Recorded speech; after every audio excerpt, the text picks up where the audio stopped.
Jansangram news, बातमीची सत्यता हीच आमची ओळख। रुग्णसेवा की कमिशनचा धंदा। आरोग्य सेवा म्हणजे रुग्णांचा जीव, विश्वास आणि आशा। मात्र याच आरोग्य व्यवस्थेत कथित रेफरल कमिशन आणि आर्थिक हितसंबंधाचा प्रभाव आहे का, असा गंभीर प्रश्न आता उपस्थित होत आहे। रुग्णाला उपचारासाठी एका रुग्णालयातून दुसरीकडे पाठवताना रेफरलच्या बदल्यात आर्थिक व्यवहार होतात का?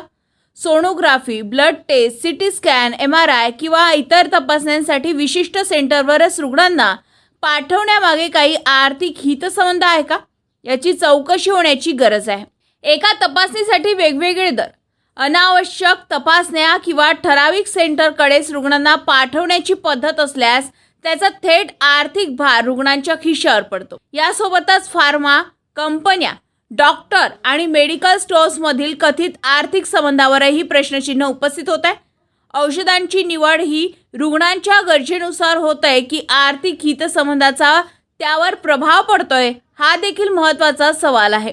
गरज नसताना अतिरिक्त तपासण्या, अधिक काळ रुग्णालयात ठेवणे, जास्त औषधे लिहून देणे किंवा अनावश्यक शस्त्रक्रियेचा सल्ला दिल्याचे आरोप असतील तर प्रत्येक प्रकरणाची स्वतंत्र आणि निष्पक्ष वैद्यकीय तपासणी होणे आवश्यक आहे। मात्र या आरोपांमुळे संपूर्ण डॉक्टर समाजाला दोषी ठरवणे योग्य नाही। बहुसंख्य डॉक्टर प्रामाणिकपणे आणि सेवाभावाने काम करत आहेत, त्यामुळे या सर्व प्रश्नांची उत्तरे आरोपांवर नव्हे तर तथ्य, पुरावे आणि अधिकृत चौकशींच्या आधारेच समोर यायला हवीत।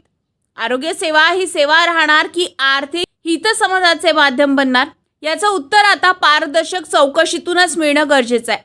या सर्व प्रश्नांची उत्तरे तथ्य, पुरावे आणि अधिकृत चौकशीच्या आधारे समोर येणं आवश्यक आहे। आरोग्य सेवा ही सेवा राहणार की आर्थिक हितसंबंधाचे माध्यम बनणार? तुमचे मत काय आहे, कमेंट करून नक्की कळवा। पलाश उमाटे, जनसंग्राम न्यूज, वर्धा।